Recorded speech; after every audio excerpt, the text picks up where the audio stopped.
Okay, so reading Ramayana, chapter 1, the Chaka's story. The daughter of Suketha, a yaksha, a demigod of great valor, might, and purity. She was beautiful and full of wild energy. When she grew up, she was married to a chieftain named Sunda. 2 sons were born to them, Maricha and Subahu, who were endowed with enormous supernatural powers in addition to physical strength, and in their conceit and exuberance, they laid waste their surroundings. Their father, delighted at their pranks and infected by their mood, joined in their activities. He pulled out ancient trees by their roots and flung them about, and he slaughtered all creatures that came his way. This depredation came to notice of the great savant Agastya, the diminutive saint who once, when certain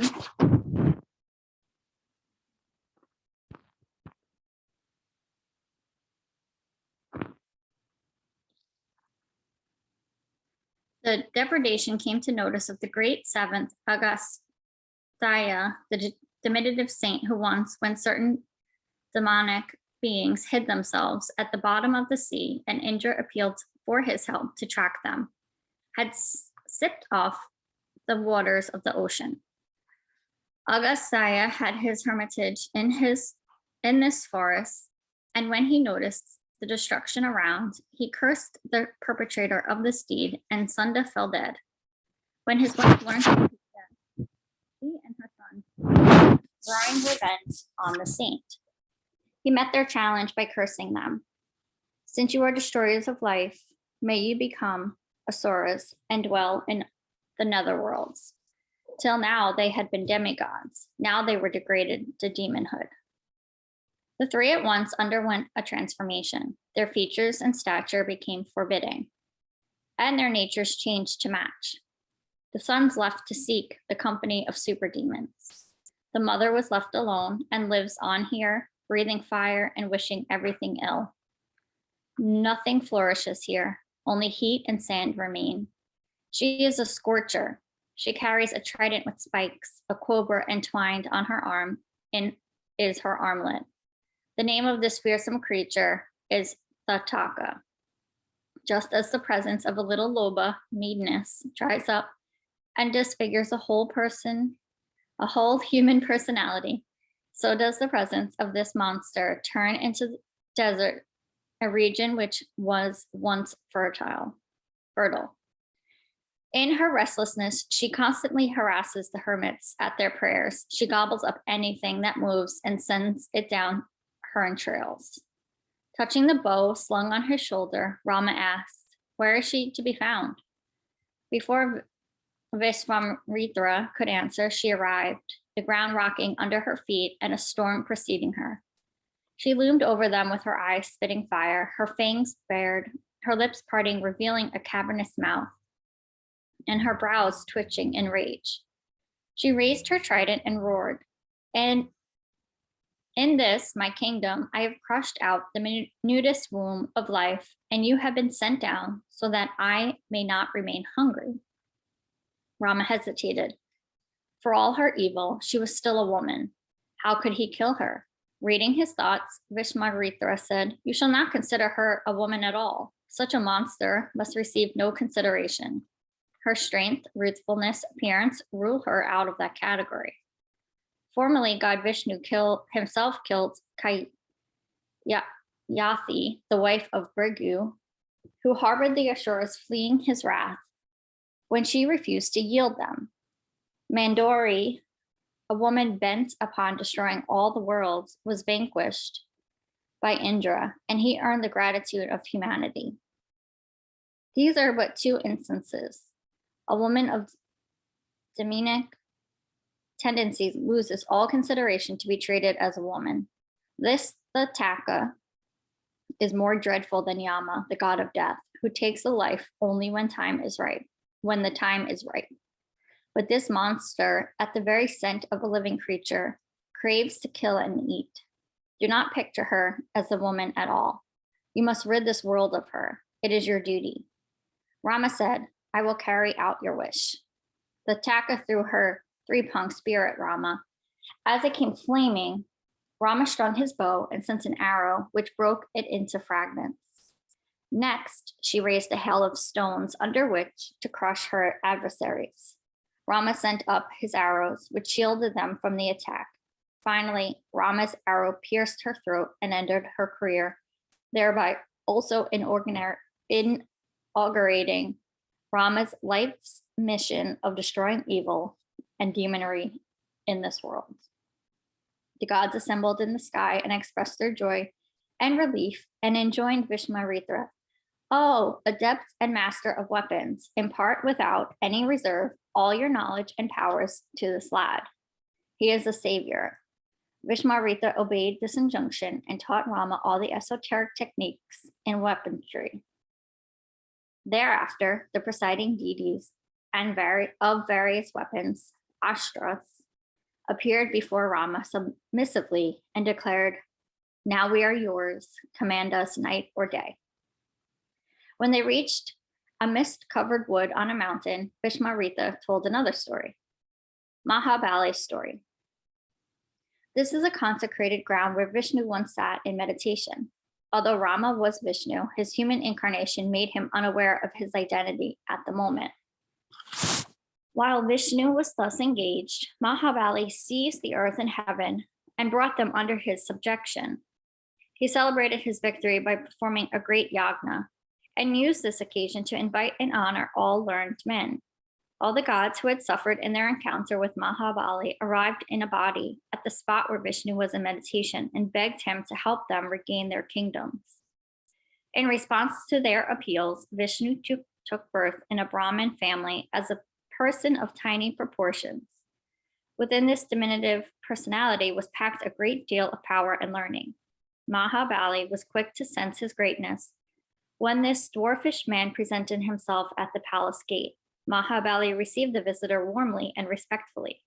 The visitor said, "I have come from afar after hearing of your greatness. My ambition in life has been to have a glimpse of one who is renowned alike for his valor and generosity. Now, after meeting you, I have attained my life's ambition. Achievements such as yours cannot be measured. When a poor man like me has a glimpse of your divinity, a part of it comes to me also." "Oh, great one, do not praise me," Mahabali replied. "I am, after all, a fighter and conqueror, base qualities when compared to the learning and special attainments of one like you. I am not easily led by appearances. I can know how great you must be. I shall be happy if you will accept a gift in return for the honor you have done in visiting me. I want nothing. I need no gift other than your goodwill. No, please don't go. Ask for something. Mention anything you want. It will please me to grant it. If you insist, then give me a piece of land. Yes, choose it wherever you like. Not more than what would be measured in 3 strides of my feet." Bali laughed, looked him up and down, and said, "Is that all?" "Yes. I shall now," began Mahabali, but before he could complete his sentence, his guru, Sukracharya, interrupted to warn, "King, do not be rash. The small figure you see is a deception. He is minute, but this microcosm. Oh, stop. I know my responsibility. To give while one can is the right time. And to prevent a gift is an unholy act, unworthy of you. He who is selfish is never worse than the one who stays the hand that is about to give. Don't stop me," he said, and poured out a little water from a vessel on the upturned palm of the little man to seal his promise. It is found in some texts that at this moment, Sukracharya assumed the size of a bee and flew into the spout of the vessel in order to block the flow of the water and thus prevent an oath being given. The dwarf, sensing this, took a sharp darbar grasp and thrust it into the clear obstruction and pricked the eye of Sukracharya, who therefore came to be known as the one-eyed savant. Pouring this oblation of water, Bali said to the little man, "Now measure and take your 3 steps of earth." The moment the water fell hard on his hand, this person, who was a figure of fun even to His parents, till then, assumed a majestic stature spanning the earth and sky. With the first step, he measured the entire earth. With the second, he covered the heavens. No more space was left in the whole universe. And he asked Mahabali, "Where should I place the third step?" Mahabali, overawed, knelt, bowed, and said, "Here on my head, if no other space is available." Vishnu raised his foot and placed it on Mahabali's head and pressed him down to the netherworld. "You may stay there," he said, and thus disposed of the tormentor of the worlds. Concluding the story, Vishmaritra announced, "This is the end of your journey. No, this is the end of our journey for the time being. Here, I will perform the sacrifices under your protection." In due course, Vishmaritra gathered a good company of saints and made preparations for the yagna, Rama and Lakshmana guarding the ground. Meanwhile, the Asuras assembled in the skies above the holy ground, ready to disrupt the yagna. The demons were armed with a variety of deadly weapons. They shrieked and howled and attempted in other ways to create confusion. They flung boiling water and offal on the holy ground, uttered menaces, curses, and blasphemies, tore out huge rocks and flung them down, and set in force terrifying magical disturbances. The saints looked distraught. Rama advised the sages, "Do not feel disturbed. Proceed with your prayers." Lakshmana said to Rama, "I will deal with them." He shot at them, while Rama sent up his arrows and created an umbrella to shield the sacrificial fire from being defiled by the Asura's blood. Subahu and Maricha, the sons of Tataka, brought this their best chance to avenge the death of their mother and aimed their attack at Rama, whose first shot carried Maricha far out and threw him into the sea. The second one eliminated Subahu. The demons who had gathered with such zest withdrew in panic. The sacrifice was successfully accomplished. Vishmaritra declared, "Rama, you alone could help me in this task. This was performed not for my personal satisfaction, but for the good of humanity itself." Rama asked, "What's next?" Vishmaritra said, "You have accomplished much now. There is a great deal yet ahead of you," hinting at the tasks that Rama would have to fulfill in this incarnation. "For the present, let us proceed towards Mithila city, where a great yagna is to be performed by King Janaka, and where many others will be arriving. You may enjoy this diversion." Although he suggested this step as a sort of relaxation for Rama, he knew by foresight that it was but the beginning of a great series of events in which Rama's future would be involved. At the end of the day's journey, they arrived at a valley where the Ganges was flowing. "There you see," said Vishmaritra, "the river Ganga, the holiest river in the world, starting from the Himalayas, running her course through mountains and valleys and across several kingdoms. Today she flows peacefully, but at the beginning, now listen to her story." Ganja's story. Every inch of ground on earth, as you may have realized by now, has a divine association. Mother Earth has been there since the beginning of creation, being one of the 5 primeval elements.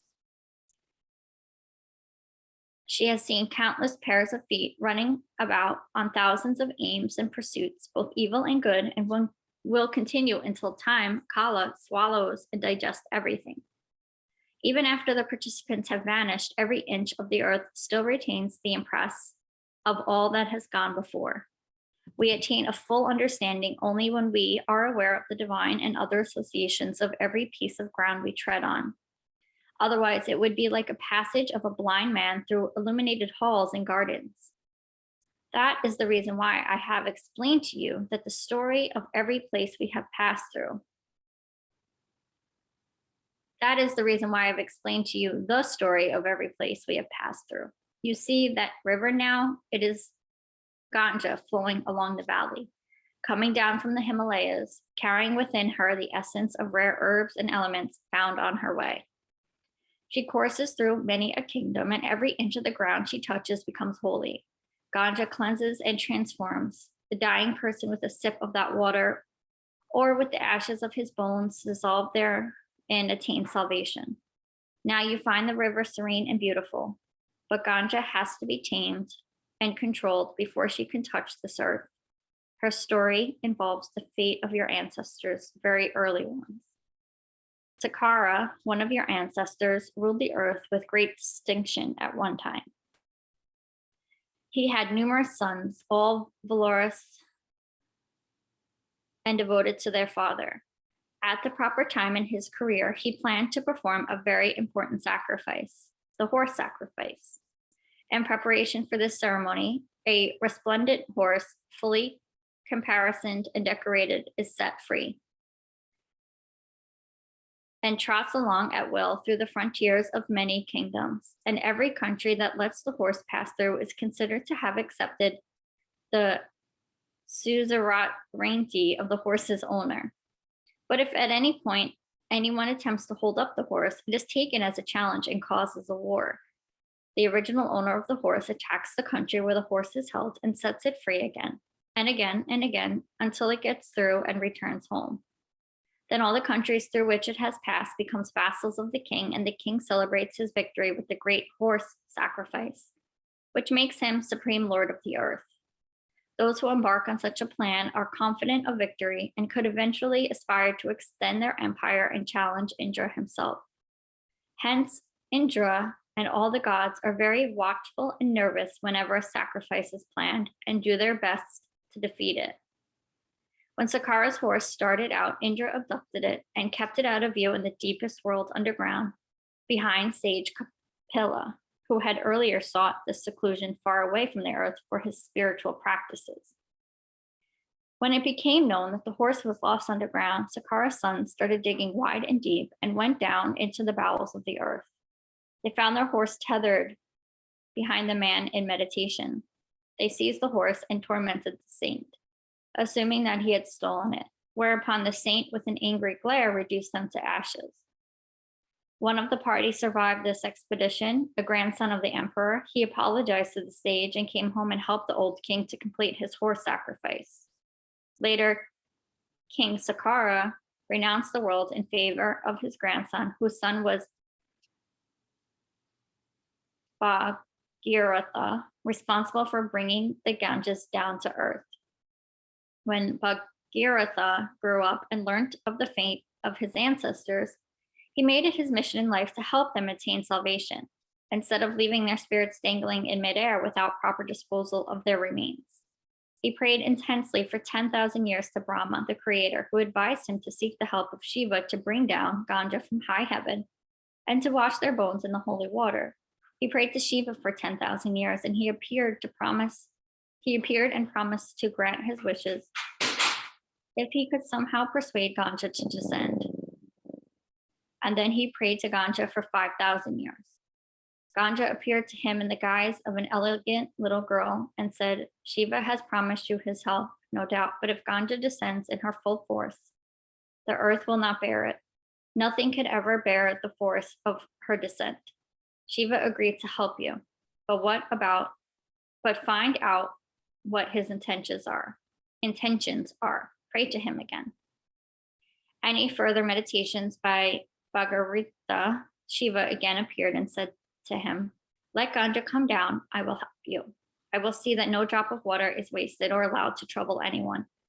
This was developing into a series of challenges between Shiva and Ganga, and Bhagiratha began to feel that he was being tossed between challenging gods. But undaunted, his name is a byword for indefatigable effort. He had prayed for 30,000 years in all, undergoing severe austerities, such as living on dry fallen leaves, then on air, then on sun rays, and in the last stages, he gave up even these and survived on practically nothing, conscious of nothing but his own purpose and faith in his cause. At the end of Bhagiratha's penance, Ganga, whose origin was in the far-off world of Brahma, the creator, started her descent in a roaring deluge. As promised, Shiva appeared on the scene just when the deluge was about to hit and pulverize the earth. Shiva took his stance, planted his feet firmly, arms akimbo, and received the impact of the descent on his head, and the threatened deluge just vanished into his tangled, matted locks. For all the uproar and conceit that Ganga had displayed, this was a tame end, so tame and quiet indeed that Bhagaratha began to feel uneasy. He seemed as if this was the end of Ganga, and that all his prayers and penances had produced nothing in the end. Shiva began his fears and let a trickle out of his hair, which Bhagaratha led on carefully and anxiously, underground, over his ancestors' ashes, and helped their souls attain salvation. Thus, Bhagaratha helped not only his ancestors, but all of mankind. As the Ganges bears a countless number of holy shrines on its banks and nourishes millions of acres of land and people along its course, the pit dug by Sakara's sons while searching for their horse also filled up and became the oceans of today. They arrived within sight of Mithila city. While passing over the slightly raised ground beside the walls of the fort, Rama noticed a shapeless slab of stone, half buried vertically in the ground. When he brushed past, the dust of his feet fell on it and transformed it, that very instant, into a beautiful woman. As the woman did obeisance and stood aside respectfully, Vishmarita introduced her to Rama. If you have heard of sage Gautama, whose curse resulted in great Indra's body being studded with 1,000 eyes all over, this lady was his wife, and her name is Ahilya, as he told Rama her story. And I'll stop.